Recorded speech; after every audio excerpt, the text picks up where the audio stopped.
So we'll just give you a couple announcements. January 5th, the first week of January, we will have a lunch. I don't have an author there yet or speaker. I think it's going to be neat, but I have a couple books that I've read, and the nonfiction, and one is called Somebody, You Should Talk to Somebody, and then there's another one that I read currently on my phone. So I think I'm going to do that one. And then I have February. I'm working on February. I haven't got the person to say yes. So if you guys, if one of you has a book that you want to report on or tell us about, let me know. I have somebody, but they haven't said yes yet. I'm trying to get them to say yes because they want me to report on the book. They like the book. I said, well, you tell us why you like the book. So if you have a book that you want to share with us, let me know. And then Thursday starts the 11th of January. Everybody that has children, you will be attending that. Story time, you don't need to sign up for. Our book club is the first Monday of each month, so that'll be like the 7th or 8th.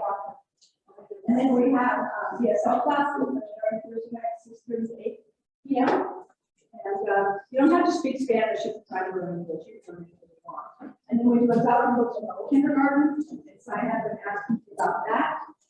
And some of our grandparents here have their kids doing that with them.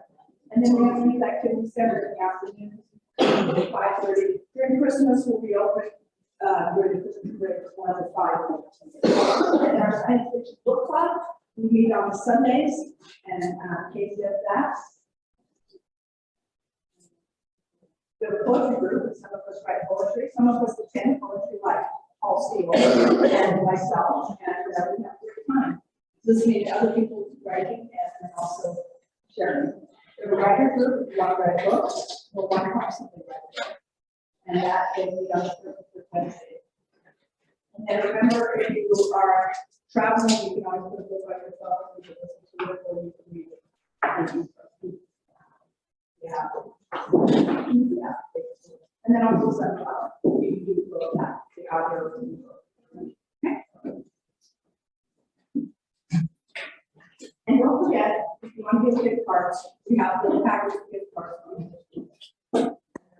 6 for $5. One of them lets you sell to your price.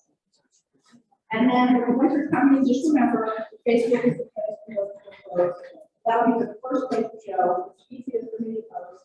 And then Garrett puts it up on our website and we did our catalog. So that is the first place is Facebook. Now, let me welcome, tell you online thing. Let me welcome Kimberly. She's written the book, Christmas at the Table, and we invited her to speak to us for a Christmas presentation. So if Kimberly wants to come forward, we're going to talk about the book and tell you about herself and all the other things that she wants to share. So I leave it to her.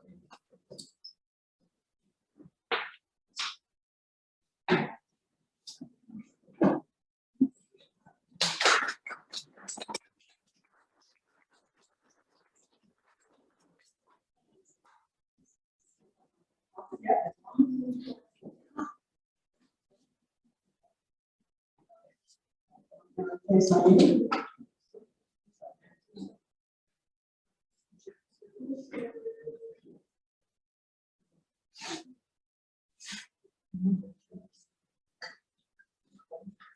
Still, okay.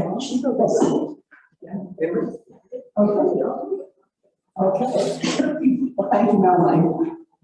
And thank you for this invitation to come and speak here today. I'm very delighted with the turnout. I have no idea what to expect, but this is great. In the last couple of years, as my husband and I travel to see our daughter who lives in Maryland, Wyoming, what we like to do, and I just think this is a ton of fun, we stop at libraries in between as we're traveling along the way, and I run in to check out the libraries and see what they look like. I'm a former librarian myself, a very small library. And I offer my book for sale and see if they would like to add it to their collection. Well, that was the case with Colonial Library. The children's librarian did buy my book, and then no one took a look at it. And I was pleasantly surprised last summer when she sent me an email and asked me to come and do the Christmas program here today.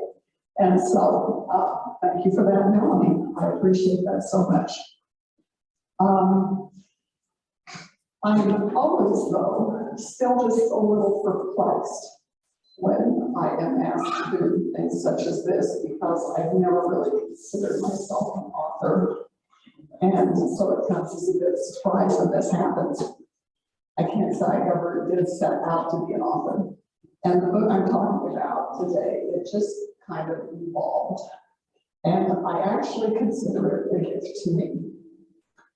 So perhaps I'd better back up a little bit and tell you how the book began. More than 25 years ago, well, actually, I guess it's more than 30 years ago now, I was asked by the pastors at our church to do a series of children's times, which are part of our morning worship services. So I was pretty heavily involved in children's programming at the church at the time, and I've done numerous children's stories for worship at the time. But this time it was just a little bit different. The pastors asked me to do a series of 6 stories, one each for the 4 Sundays of Advent and Christmas and Epiphany. And then I was given a theme, or I guess more specifically, I was given 6 words, 1 word for each worship time. Await, watch, wonder, rejoice, worship, and behold. So, what do you do with those words? And how could I capture the attention from kids anywhere from 2 years old, clear up through 5th or even sometimes 6th graders that would come up for the children's focus? It was kind of a challenge. Now, I knew that the words had characters along that were paired with them for the Bible series. And that was Isaiah and Gabriel, Joseph and Mary, Simeon, and the wise men. But for the children, I wanted something that would have continuity, and I wanted something that they could relate to and be interested in.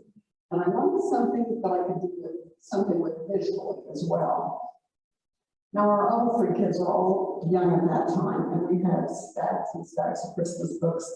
And I remember one with the Christmas Carol that you heard playing in the background earlier, the Family Beasts.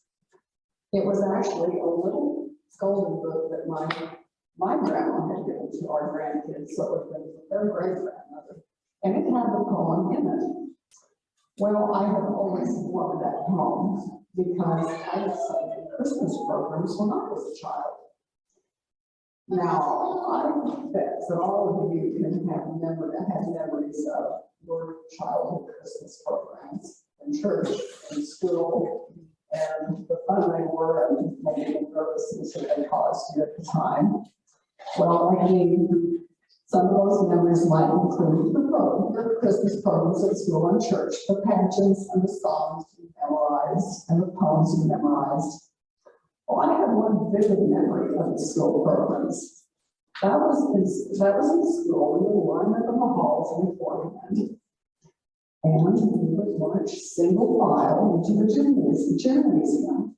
And often, I think I would be next to my husband there because my maiden name started with me and his name started with F. And so we probably walked in together. I don't remember if that actually happened, but it's pretty likely because it's a close to the alphabet. Anyway, we would march single file into the gymnasium, and we would march up onto those shaky, rickety old bleachers, and then we would sing our songs and have our program. Well, the song that I actually recall the most is the song in front of the beast and singing that song. I'm not sure why that one stands out so much to me, but it did. It became a favorite. And as I remember these things when I was planning these stories, thoughts for children's focus came together and formulated, and I began to move forward. I would use this song. I would display a nativity set, and I would use one verse from each song, and I would add the animals from the verse to the nativity. And the animals would tell their stories. So I carried the verses of the song with the words for each Sunday and began to write, hoping to give the animals personalities of their own. The patient donkey would certainly have needed to wait on Joseph and Mary as they traveled. The cow, both slow in body and mind, would wander. The dove, small and hidden in the rafters, would have watched. The proud rooster, with his crow, would surely have signified rejoicing. The lowly sheep was the one that heard the news of the angels. Behold, I bring you good tidings. And the faithful camel worshipped the deacon along with the wise men. So for those not familiar with the poem, the song you heard playing earlier, like I said, was a recording of the friendly piece. And the poem itself is thought to have originated in 12th century France, with the music added a little time later. So I didn't have too much worry about the copyright on the words to the poem in my book, since it's from the 12th century. I think I'll share that poem with you now.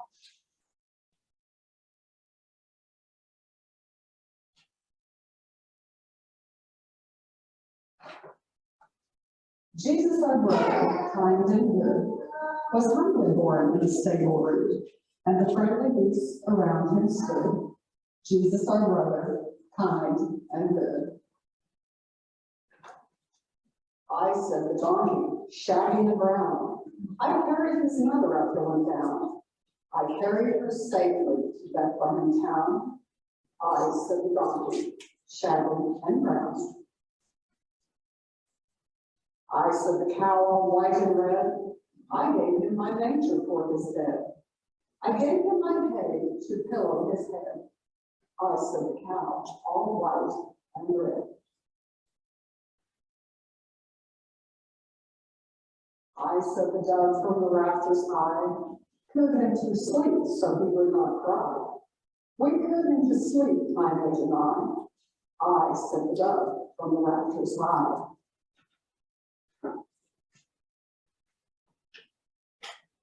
I, said the rooster with the shining eye, I crowed the news up to the sky. When the sun arose, I crowed to the sky. I, said the rooster with the shining eye.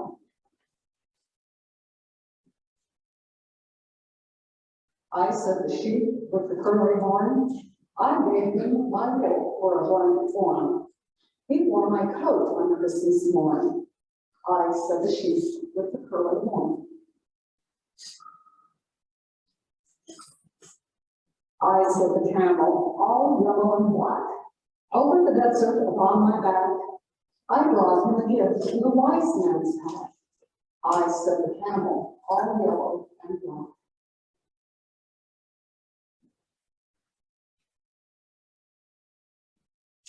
So every beast by some good spell, and the stable dark was glad to tell of the gift he gave Emmanuel. The gift he gave Emmanuel. So that is a poem that I based the stories on, and I began to write. And the interesting thing is that as I was writing, the words just came. I specifically remember one time in particular.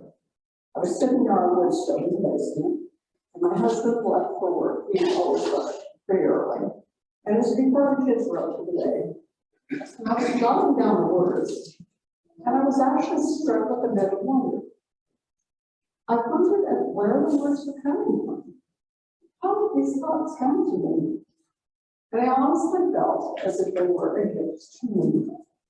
A gift of stories that I was indeed supposed to share. And that is how it started. And then it was on Sunday mornings, as I told the stories to the children each Sunday, a kind of anticipation group. And kids would ask, when do we tell sheep story? Or what about the cow? And other animals. And what was interesting was that the adults seemed to be just as enamored with the stories as the children. And one Sunday, by the end of the series, one dear old friend of mine came up And she told me that I really should look into publishing these stories. And she gave me the name of someone at our local college who worked in publishing and told me, you need to be in touch with Lavon. Well, I did pursue it. And I would have loved to publish at that time, 30 years ago. But by choice, I was a stay-at-home mom. And it just took a little more money than we could afford at the time. But I do recall what Lavon told me when I said I wasn't something you could swing just at that point in time. She looked at me and she wanted me straight in the eye. And she said, well, you better do something with those stories. Well, it didn't take a while, eventually I did. But interestingly enough, at the time, I did something with the stories too, and it wasn't really anything that I did. It was just that somehow different people would remember the stories and they'd ask to use them at subsequent Christmases at other churches or for various programs or in various ways. And so they got used over the years.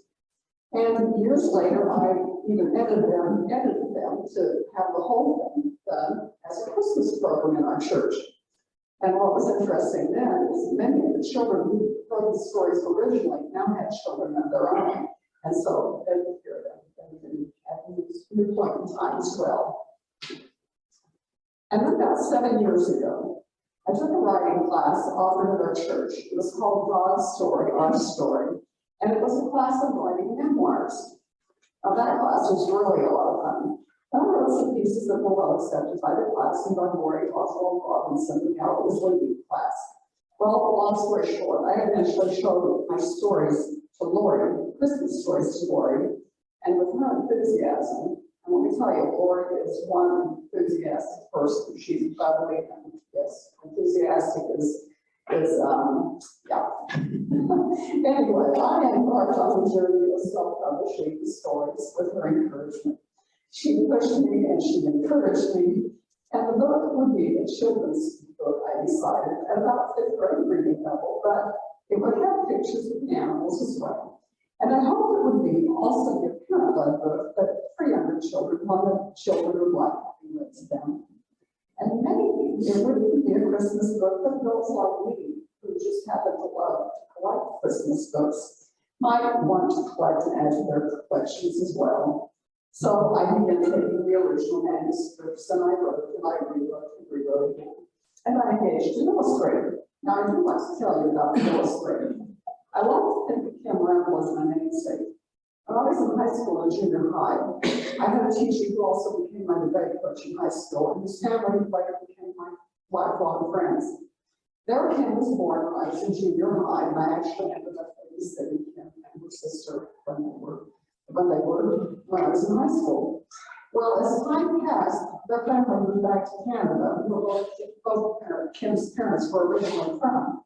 And I never completely lost touch with them. I learned that Kim had become an artist and had actually made a name for herself in the Toronto area. When I decided to move forward with publishing a book, I contacted Kim and asked if she would have any interest in illustrating a children's book. I gave her a couple of stories to look at and told her what my vision was. Well, her response to me was exciting. She said they had always been a dream of hers to illustrate a children's book, and she was eager to do it. Lucky me, we collaborated. I let her know my vision for the illustrations and the format for the book. She came up with samples that was above my expectations. She was diligent and she was thorough. She went so far as to research what breed of sheep would have been in Bethlehem at the time of Jesus' birth.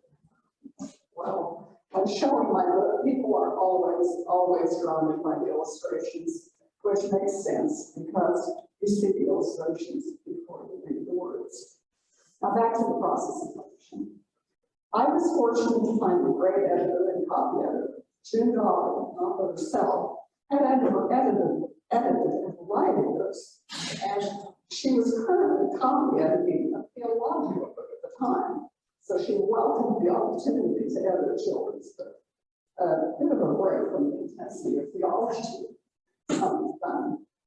And having self-published the book herself, her attention to detail, her help and support, the corrections and additions and suggestions she gave were so valuable, and I was so grateful for her input. And then to print the book, Memorial Press is located just down the road from the Dawson community where we live. And living in a small community, I actually knew some of the people that work there. So that was a good connection too. Their experience that helped me in the process of publishing a book. Who knew the details? I didn't. I was pretty green about this whole thing when I started, I have to say. I didn't go out with the ISBN number. I'm running your book in the Library of Congress. They even gave me tips on filing sales tax and quarterly tax reports. They were pretty good.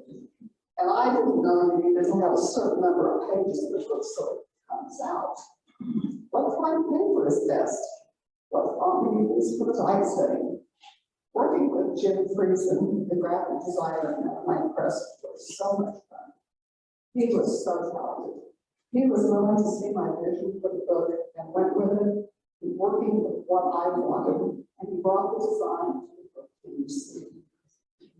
So with the help of all the remarkable people that I encountered along the way, the book got published.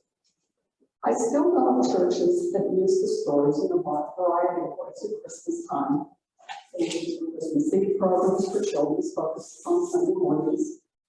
And one person told me that she read the stories to her mother who was living in a nursing home. She said as she was reading, the other residents would just kind of slowly move in. And before long, it became a weekly event where she was reading one story to the residents each week before Christmas. I know families that read the stories to their children one each night before bedtime at Christmas time.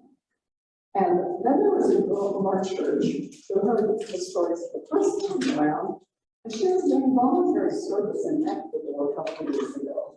She emailed me and asked, she learned that I published the book.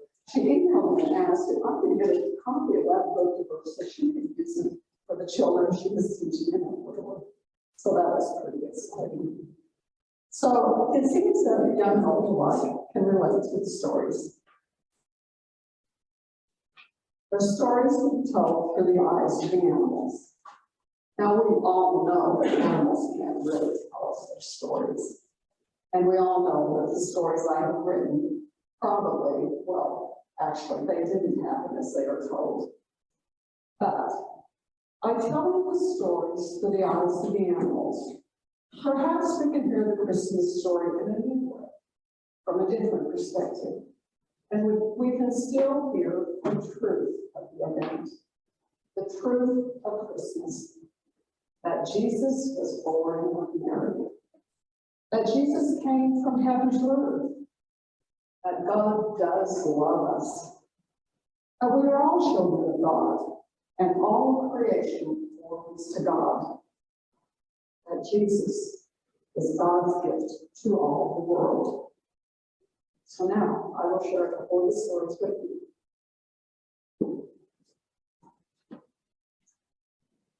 I'll begin with the introduction to the book because it kind of sets the tone. A stable, a little farm, that is where Jesus was born. A barn does not have a bed. A barn does not have heat. A barn does not have a nice floor and walls. A barn has barn smells and barn noises and barn straw and barn dirt. It is a barn, not a house, not a home for people. It is a home for animals. That is where Jesus was born, in the home of animals.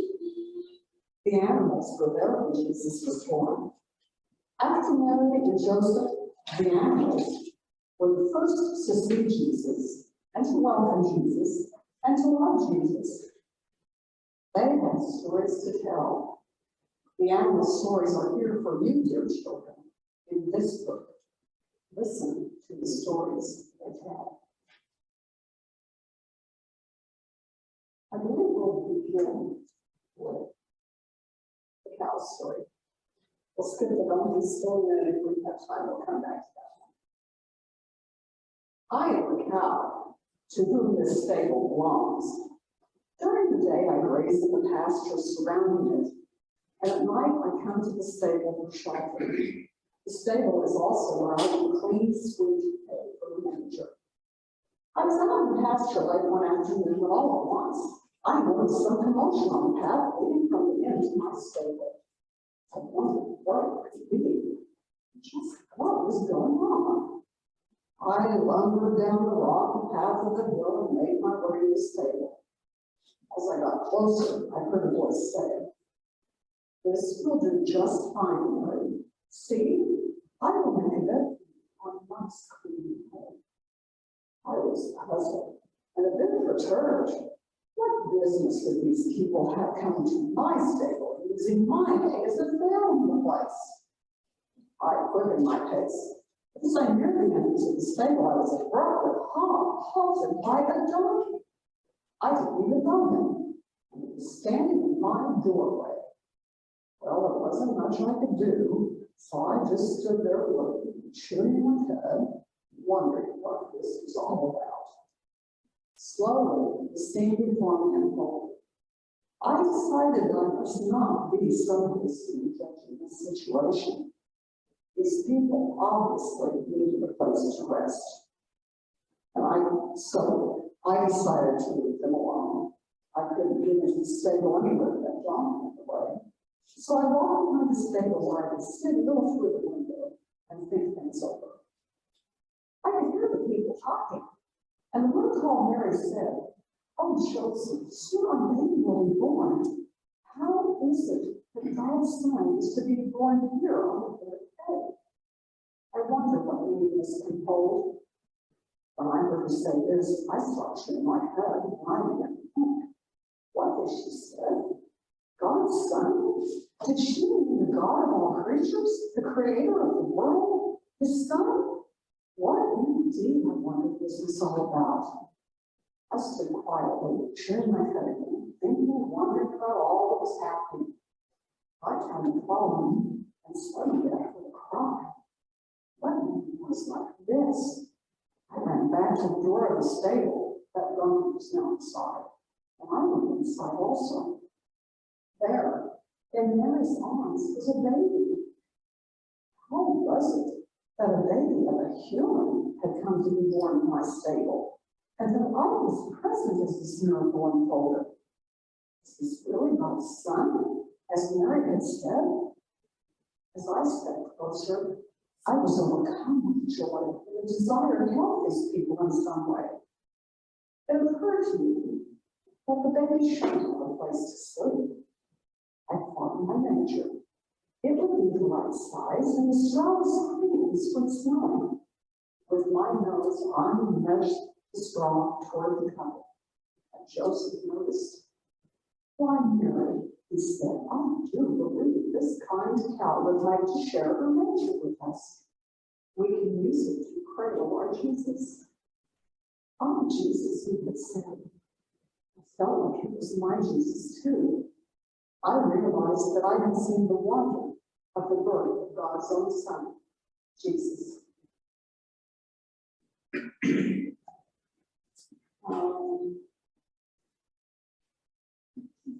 Let's reverse the next. I am a rooster. I live in the corner of the stable which stands in an inn on the outskirts of Bethlehem. Since it is my good fortune to live at the edge of town, I am usually the first to see the travelers as the neighborhood of the city. Now, I don't really want to brag, but being the first to notice the comings and goings, I always know when something important or exciting is happening, and it is up to me. Yes, it is my duty, with my loud, and I might add beautiful crow, to announce anything important to the entire city. Now, of all the things that I have seen happen here in Bethlehem, the event I am about to relate to you is the most exciting of all, because of it. Well, I will never be quite the same old bird I was before. That day, I sat on a stump of an olive tree near the main edge of town. From there, I had the best view to see all that was going on. The town was unusually busy due to some sort of decree issued by some emperor. And late in the day, I thought about making my way to stay the rest of the night. Well, that's when I noticed a man leading a donkey with a young woman riding. It stood out from the others in the crowd, probably because of how urgently they headed down the street. They came to the inn and knocked on the door, asking for a place to stay. The innkeeper finally led them to the stable, the very one where I was going. I half ran and half flew to get there before they did. Now, the events in the stable that night left me in awe and amazement. So much had happened. First, these people came to stay there. Then, that wasn't enough. A baby was born. Yes, a baby boy. And even more amazing, I learned that he was God's own son. I know this to be true because late in the night, after the baby was here, some shepherds I know came running and praising God. They said a band of angels appeared to them and told them this was God's son, God's own son, come to earth to bring peace and goodwill to all. While near dawn, the shepherds left the stable, rejoicing and shouting the birth of Jesus Christ. Then, many days later, camels and wise men came. They said, sorry to let them to baby Jesus. And I saw it all. The birth of the Savior, the joy of the shepherds, the brilliant light of the star, the gifts of the wise men. I was so amazed I was about to burst. So there I was, the rooster, with the loud and the most beautiful crow that God gave me. I was surprised. It was so overwhelming. I didn't know how I could possibly declare it to the world. But I would try. With rejoicing, I would crow to all who would hear that Jesus, our Savior, was born. And to this day, when I crow at break of day instead of sun, I crow with rejoicing. That has become my duty. Instead of crowing because I'm important, I crow because I have something important to crow about. And I use my loud, beautiful crow to declare to the world with rejoicing that Jesus, the Savior, reigns forever. I just say I'm more scared than the time for here. So you can have a story, and maybe I'll tell you to come back to another one.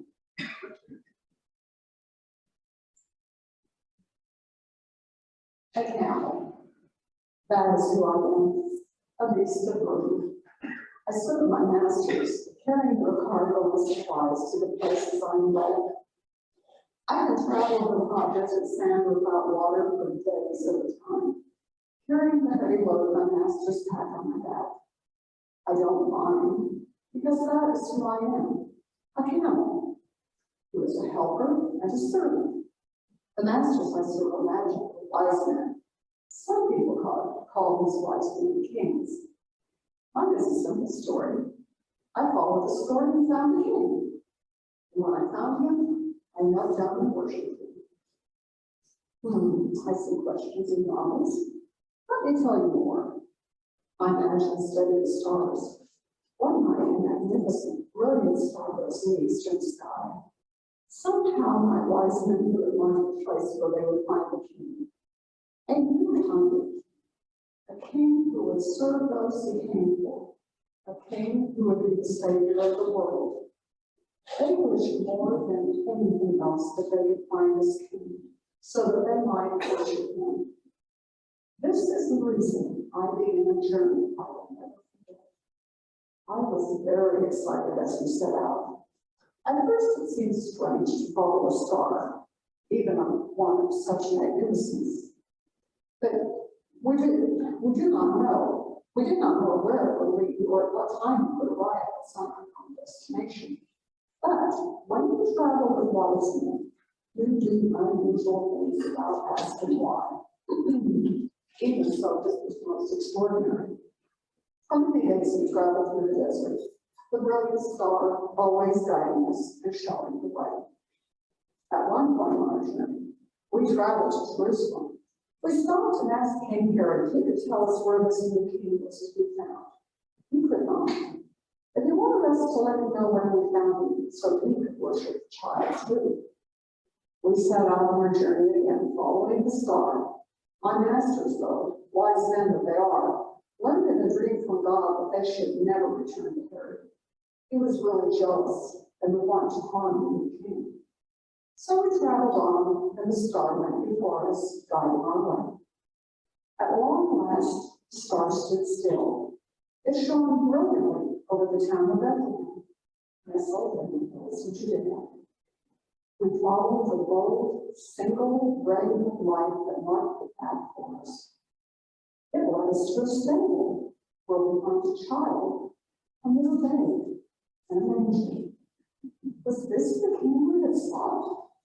Was this we had journeyed so far, following the star? Yes, to find God's Son, Jesus the Christ. We followed the light in the sky and found the light of the world. My magi had brought valuable gifts, though I was so willing to carry in my pack for that long, long trip. With adoration, my magi presented these gifts to the Christ child. Our joy knew no end. And back to your children is my story. It really is simple. I, a servant of kings, followed the star and found the king who came to serve. And when I found him, I knelt down and I worshiped him.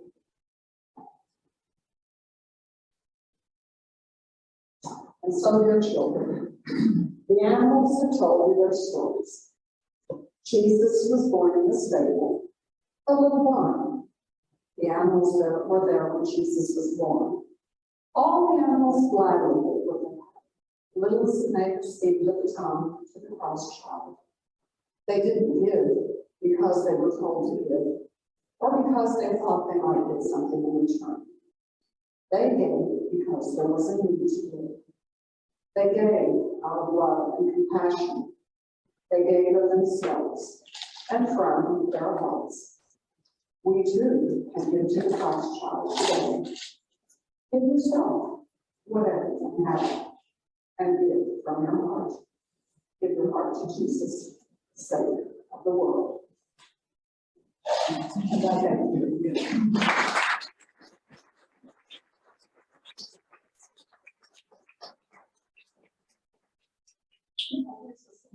Questions? Anything? When you were at midnight, where I said, so I didn't read, it's supposed to be you, a little bit office to be there. I went right into their office, yeah. Yeah, they're just about 12 miles from where I live in the south end. And yeah, it was really great. That was very knowledgeable. They did a good job. Yeah. Very good advice. So you told us about you and your husband. Tell us where you're from originally and how you met and things like that. I left that part out. Yeah, we are from the small town of Gossel, which is outside of Gossel. It's about halfway between Newton and Hillsborough, or if you go travel further north and south, it would be about halfway between Salina and Wichita. So it's a small community, but we have a school there that is, very active and doing well, and we have a nursing home. So, town of 500, we still have a nursing home, school, and a library where I was librarian about 20 years ago, I guess, when the kids were young. And during that time, the library actually grew enough to where we built a new library, so I was involved with that, having a library built here in Gossel. My husband, Garvin, over there, we've been married for like 47 going on 48 years. So, and we have 3 children. Our oldest daughter lives in Wyoming. Our son is still a Christian in the Gossel community, and our youngest daughter lives in Manhattan, along from Creek. She and her family. So we all have families. We have 6 grandkids. And we had, well, I guess we both went to the same church. They probably met in the nursery when we but I don't have a recollection of that.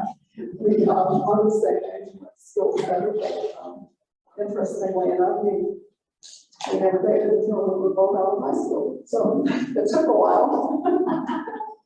But, yeah, like I said, I was like her in the Russell.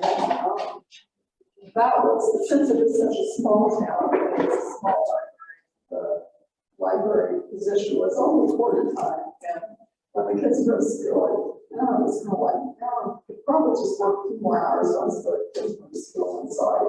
The secretary and treasurer job at our church came over, and that was more like half, 3/4 time. So I left the library position and took that position instead, and I've always kind of missed the library position though, because that was a great job that I loved. But that's what I'm currently doing. I'm thinking about retiring because I'm old enough for that. Working at a church is kind of I enjoy it, so we'll see how long I work for it. That's what I met. My husband is retired, but he's so busy keeping up our place with the outbuildings and other things while the church and doing stuff, so he's kind of retired, I guess. Yeah. Do you have another book in mind? Oh, I don't know. There are always things in mind, but yeah, I think maybe after I retire, I would seriously pursue that again. This, when I started with this book, if it hadn't been for I probably wouldn't have done it. But she, like I said, she was very enthusiastic, and it was with her that I actually moved forward with it. But it takes a little bit to self-publish a book, so I'll need to set aside some more time to work on that. Yeah. Other questions? Or if we're not ready to go, I can always read another story for you as well. Read another story. Sure. There's something right here. We got the dove and the who do we have left? We got the dove, the sheep, and the dog. Which one would you like to hear? Dove? Okay, let's hear the dove. Where did I go?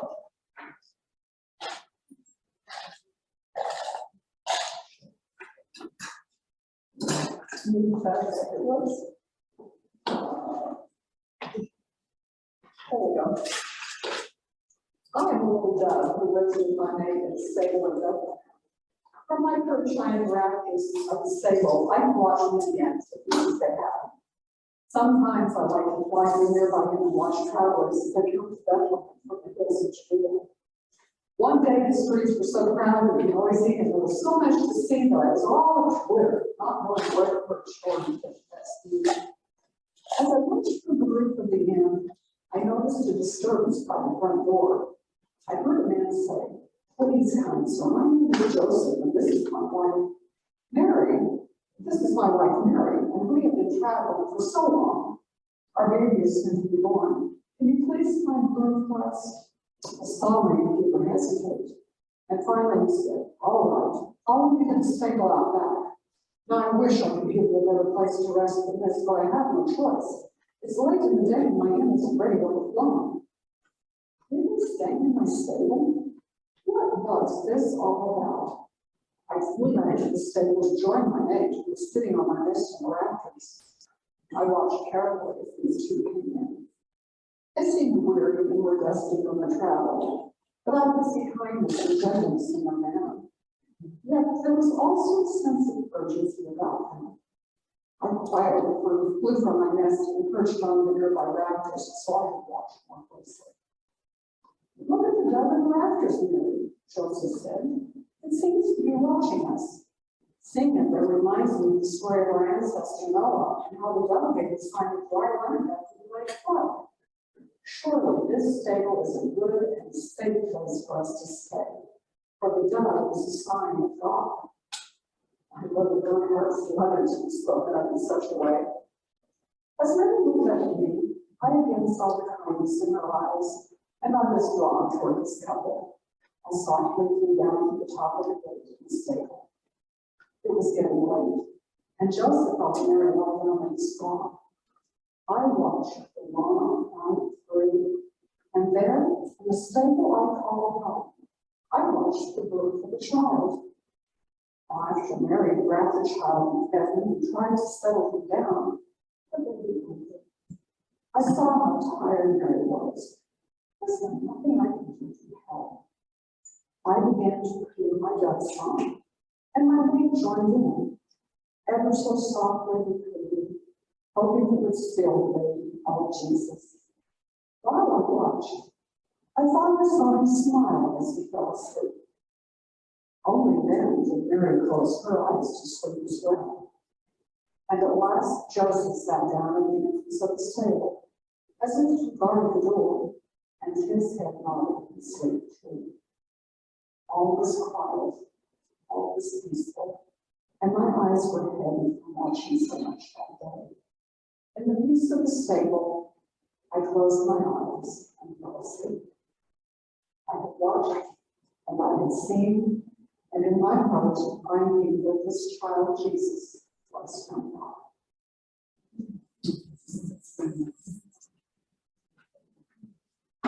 So it stays in the book, and if anybody would like to purchase the book, I have some here, and I normally if you were to go to the bookstore, they would retail for $19.95, but I did something for $17 today, and if you need more than one for grandchildren, I do a little less.